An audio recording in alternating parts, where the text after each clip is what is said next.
everyone, welcome back to my channel. If you're new, my name's Emma and I'm an illustrator and I also have an Etsy shop. Yeah, so I thought I would make a sit down chatty video with some different like Etsy tips and tricks, what I've learned along the way. As of recording this, I am so close to 1,000 sales. I am on, shall we check? Yeah, so currently at the time of recording this, I'm on 944 sales, which is absolutely huge for me. And it's taken me, like, I've been on Etsy for quite a long time, but it's only really the last year that things have actually sort of taken off. So I thought I would share some like tips on how you can like grow your own Etsy shop, or maybe if you're like starting it, what you need to do. I've also asked some Q&A questions on YouTube and on Instagram. Let's answer some of those questions. So Forget Me Not Cards says, hi, what are your tips for helping an Etsy shop grow? I would say that there isn't one single thing that helps an Etsy shop grow. So it's having good products, it's then taking good photography and telling people about it. Yeah, really like showing off your products, you know, describing it well, and then just like building up your shop like that. Yeah, so it's not one single thing. So I'm going to be talking through a few different tips. So hopefully there'll be some things that you can take away from there. I would also say that one thing that I have noticed is that when I start to make sales, I seem to make more sales. Etsy seems to like it if you make sales, and then they seem to like promote you more. It's quite often difficult to start, but then it seems to be that it sort of like snowballs and you kind of pick up a little bit of momentum. I think definitely developing an audience is a really good idea, and even if people are just like liking things, this like really helps because it's telling Etsy that these things are like popular. But yeah, so let's get into the different tips.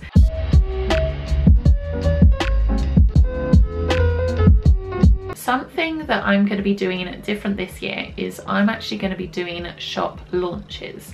And I think this is a really good idea because you can tell people when you're doing your launches or like shop updates, rather than just always having like a bit here and a bit there. You can, you know, build up to it. You can show people like behind the scenes of what you're working on and tell people when the date is. Yeah, and then they'll be ready to like buy stuff or like share it with people. Yeah, something I did last year, which was a slight mistake, is I released some enamel pins, some woodland enamel pins. I'll put them on the screen. And I also was going to do some stickers with them. My initial plan was to release them at the same time, but I didn't, and the pins all did really well.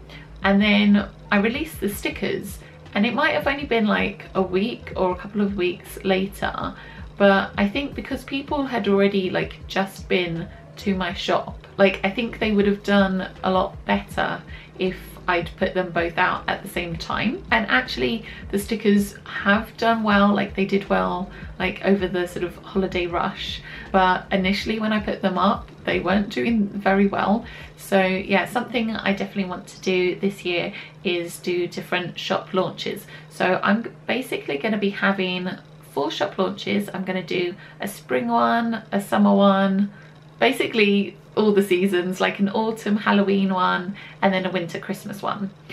But I'm actually going to do these a little bit ahead of time, kind of like how, you know, all the major companies and like retail shops do. If it's just been Halloween, all the Christmas stuff comes out, and when it's just been Christmas or the Valentine's Day stuff comes out. I'm basically going to do that because I've learned that people actually like to shop for things early, and it's also good for like Etsy for like the search terms. I'm going to link to a channel that's run by Starla Moore. She does loads of tips on Etsy. I would definitely recommend checking her out. But yeah, it actually takes quite a bit of time before your listings are going to show up on the Etsy search results. I'm actually planning this video to go up after I've just done my launch. So I will put on the screen some of my new products that I have in my launch in case you're interested, and you can check out my Etsy shop in the description. But yeah, launches is something that you could do. I think it's just a good idea to like plan what you're gonna do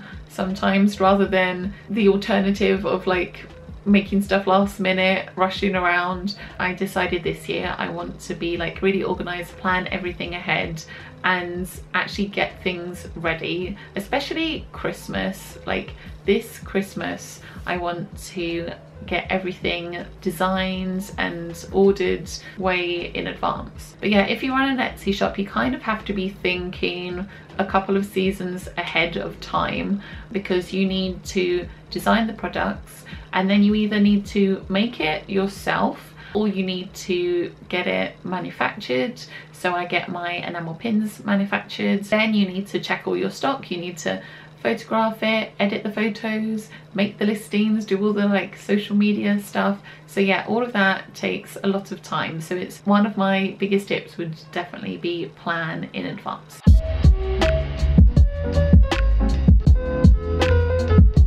My second tip with Etsy would be niche down with your products, especially when you're starting out.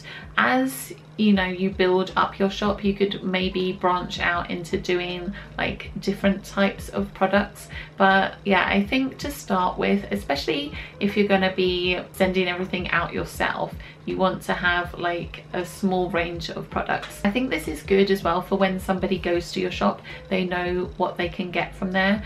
And if somebody is looking for enamel pins, for example, and they go to your shop and then they also find that you do, I don't know, cat collars and personalized Wellington boots and just really random things that like don't connect in any way, then they might not buy other things from your shop. Yeah, I think I've definitely noticed that I had a lot more sales when I had a lot more products, and also the fact that they were similar products. So the more enamel pins I've had, people are more likely to go to my shop, see one enamel pin and then like maybe find something else that they like as well. And the same with the more stickers that I have, the more I seem to sell. So I would definitely recommend adding more items to your shop. I understand that this can be difficult at the beginning because it's expensive, and when you're starting out you might not have lots of money to invest, because until you're making these sales you don't have the money to put back into getting more products.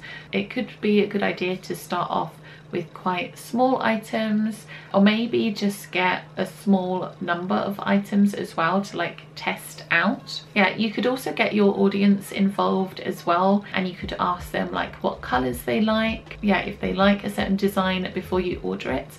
And this will also give you a rough idea of whether or not a product's going to be popular, and it also gets your audience kind of like excited and like involved in the products that you make as well. So Jennifer asks, are you thinking of making mugs or maybe even calendars? I do really like the idea of making mugs. Currently, I'm thinking I might not make mugs in the near future until I have a few more sales, just because mugs are a little bit harder to post. I can't post a mug through a post box. I would have to actually go to the post office to do that, and also the postage would be a little bit more expensive. So I think for now I might wait until my shop grows a little bit more. I have done mugs through print on demand. That is something that you could try, although currently I just love being able to like send everything out myself. And yeah, I just love being able to like put in a little thank you note and do all the packaging and stuff that I like. So yeah, that's why I'm not doing the print on demand stuff anymore, but it's definitely something that you could try. And I actually have a whole video about print on demand if you want to watch it, which I will like leave in the cards and also in the description.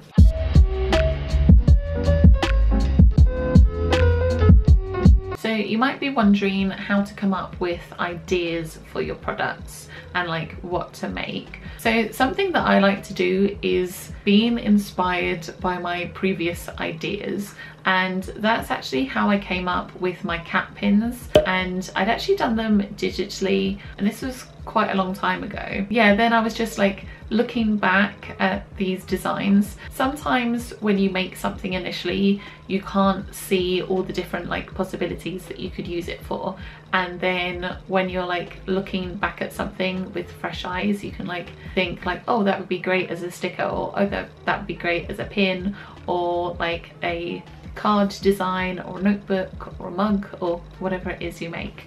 Keep a sketchbook, or you know, even just scrolling back through your Instagram feed, just look at your previous work and you can like change things about a bit. Yeah, Daisy Cat was green to start with, but I thought I'd make her or him rose gold instead. And also just pay attention to what things people like. So this doesn't mean only doing what other people like and that you don't like. Make the work that you really enjoy. You can see what other people's reactions are like. So you've got something that you really like that other people really like as well. And then if you really like it and they really like it, hopefully it will be like a really good product.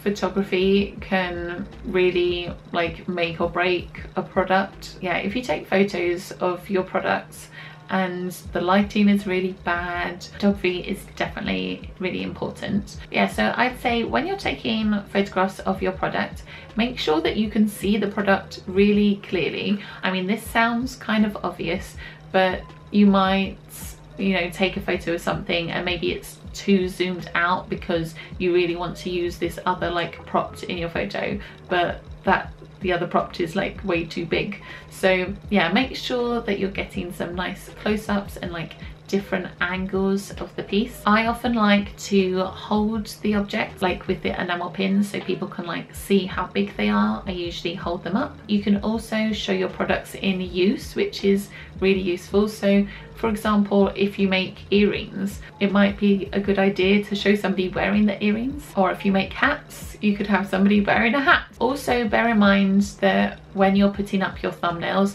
it will crop your photo, so make sure that when you do the thumbnail, it's not cropping a like strange section and you can actually see your product.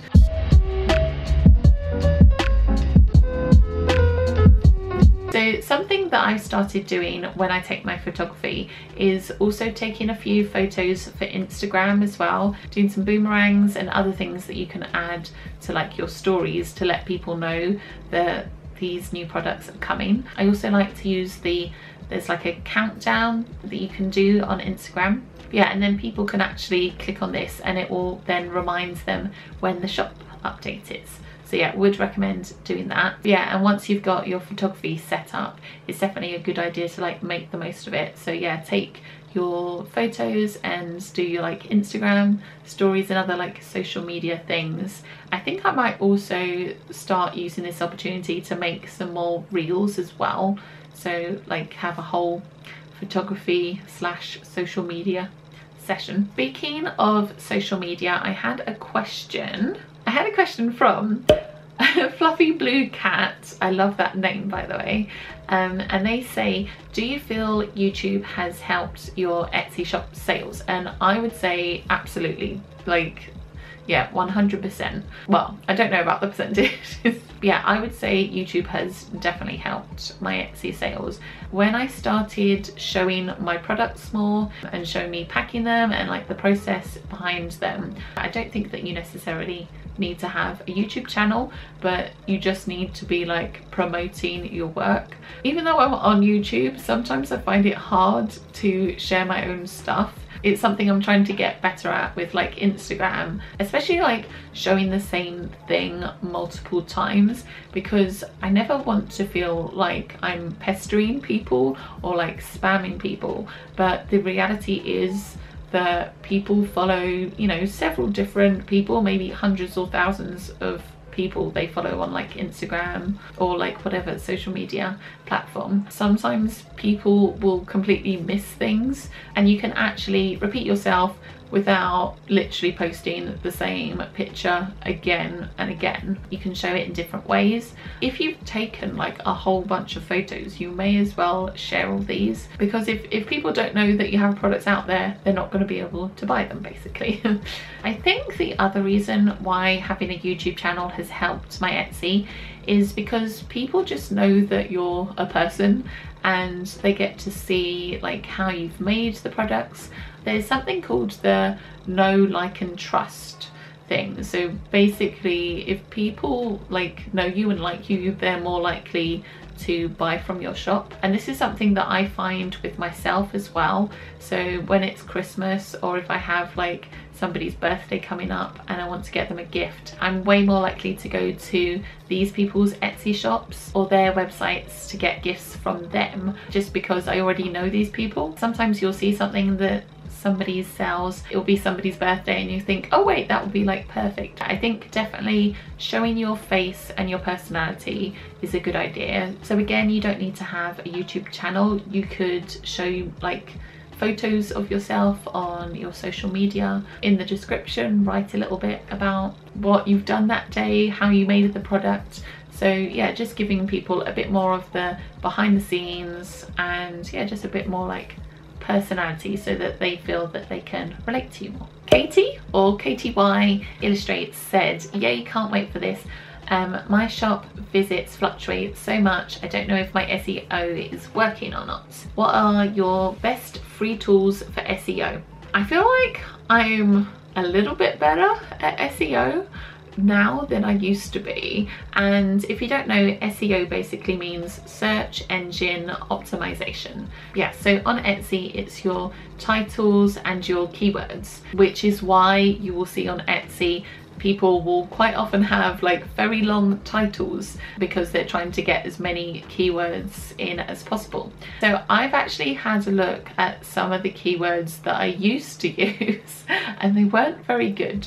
I only used to use like one word keywords, which I wouldn't recommend. Quite often they were very vague. One thing I've learned with SEO is it's a lot better to be a lot more descriptive, because if you think about it, there's going to be a lot of people selling stuff on Etsy. It's a very popular platform, and in order for you to get to like the first page, you need to be a lot more descriptive to kind of narrow the search down. And also, if you're thinking about the buyer, if they're typing in very generic keywords and they come across your listing, they might not be so inclined to buy it because it wasn't the specific thing that they were looking for. Whereas if they type in something really, really specific, for example, if they type in rose gold daisy cat and my listing comes up for the daisy cat pin, they're probably a lot more likely to buy it than if they just type in animal pin. So yeah, be as descriptive as possible, and also definitely use all your tags, all the room in your title. Yeah, I don't really use tools, but I would definitely recommend checking out Starla Moore, who has a YouTube channel that's all about Etsy, and she's made several videos about SEO. I know that she also recommends eRank, and I think there is a free option for that. Also, one tip that I got from Starla was, if your Etsy listing is actually working, do not mess around with your SEO, especially if it's right before a holiday. Yeah, just because then Etsy needs some time to decide where it's going to place it, like in the search results, and it can take a while to even show up. So yeah, definitely check out Starla's videos, because she explains all of that a lot better than I have done. But yeah, if it's working, don't touch it.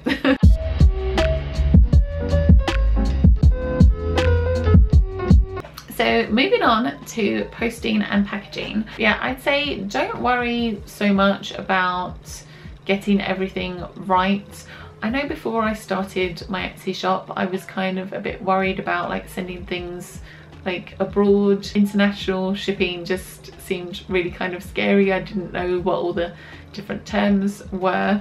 But yeah, I think it's just like anything new can seem a little bit scary at first. Everything that I send is actually a large letter. Now, This is for the UK. Obviously in different countries they might be classed as different things. This little white envelope, this is the letter.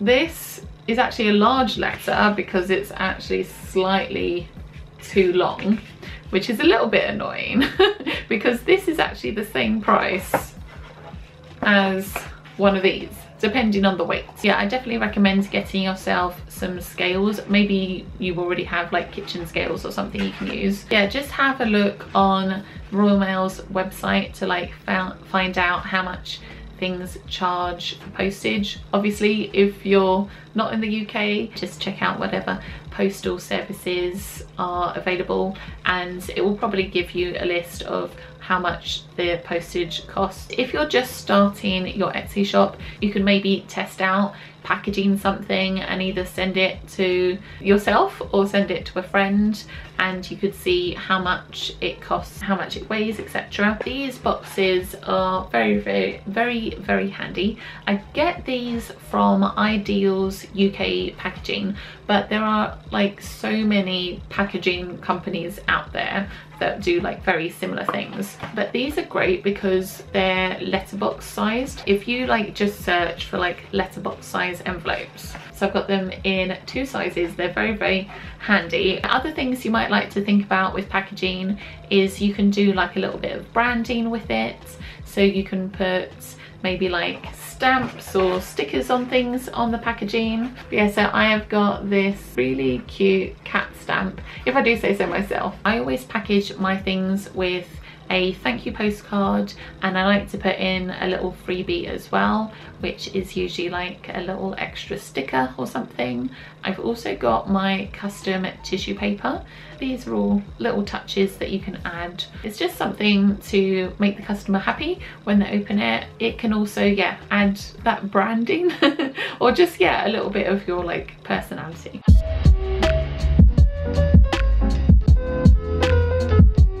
I'm going to talk briefly about postage. I think basically the easiest postage you can do if you live in the UK is click and drop, because literally you just integrate it with Etsy or your Shopify, pay for the postage, print all the labels out, and it does like the customs labels as well for things that go in abroad, and then you just put the labels on, pop it in a post box, and it's done. The one thing I would say about if you're just going to put it in a post box, obviously then you don't have the proof of postage, so if something does go missing then you don't get any compensation for this. You have a few different options. If you live in the UK, you could either just go to the post office and, you know, they can do it all for you, and there's other options like drop and go as well. I think I might actually make a whole other video just about postage, because if you're not in the UK you probably won't want to sit through that. But yeah, let me know if that would be interesting for you and I'll make a whole separate video about that. I've got a couple more questions for the Q&A. Emily says, I think my main question would be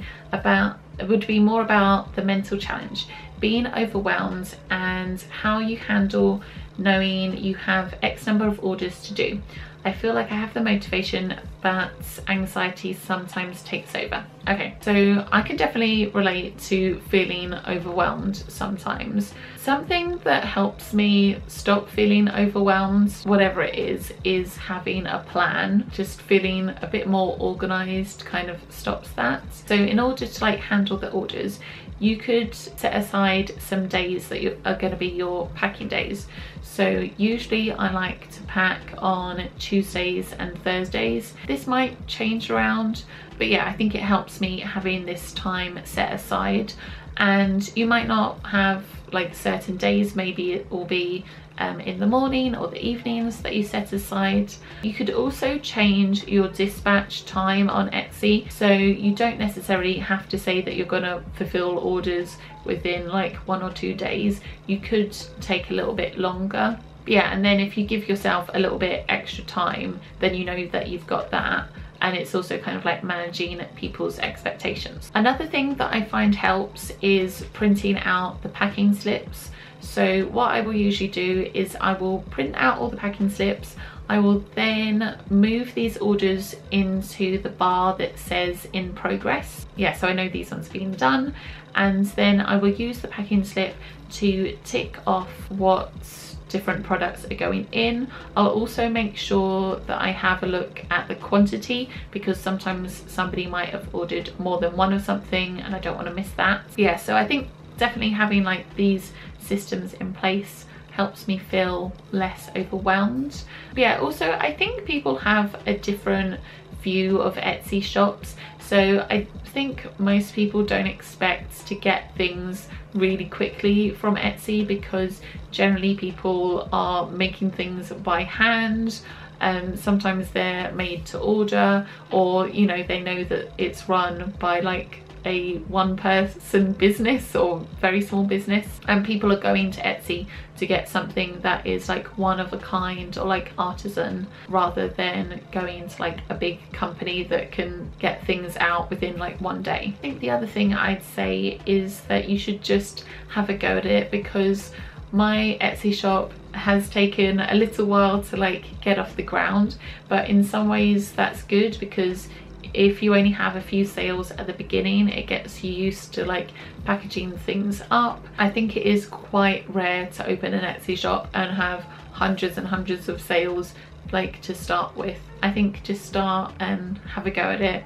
I always find things seem scarier before I start them. So I also have a question from Shan. I'm sorry if I'm pronouncing your name wrong.